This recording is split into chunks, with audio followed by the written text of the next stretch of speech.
అధ్యక్ష, నడి రోడ్డు మీద నిరుద్యోగులపై లాఠీలు జులిపించడమే మీరు చెప్పిన పూర్తి స్థాయి ప్రజాస్వామ్యమా?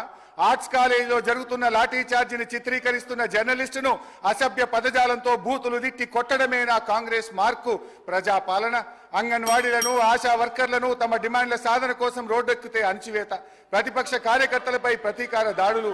మొత్తం మీద కాంగ్రెస్ పార్టీ తెచ్చిన మార్పు ఎట్లా ఉందంటే, విద్యార్థినీలకు ఇస్తామన్న స్కూటీల లేదు, పోలీసులు విచ్చలవిడిగా ప్రయోగిస్తున్న లాఠీలా ఉంది. అధ్యక్ష హరీష్ రావు గారు కన్క్లూడ్ చేయండి, టైం అయిపోయింది, కన్క్లూడ్ చేయండి సార్. అట్లా కాదు సార్, 15 నిమిషాలు.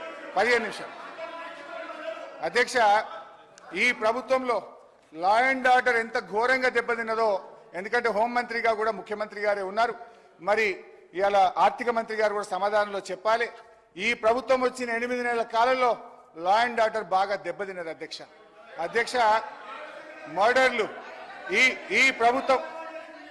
ఈ ప్రభుత్వం వచ్చిన తర్వాత మన ఈ 8 నెలల కాలంలో 500 మర్డర్లు జరిగినాయి. అధ్యక్ష, dacoities 60, robberies 400, theft cases 10,000, rape cases 1800 rape కేసులు అయినాయి. అధ్యక్ష, పోయిన జూన్ నెలలో ఒక్కటే జూన్ నెలలో ఒక హైదరాబాద్ నగరంలో 28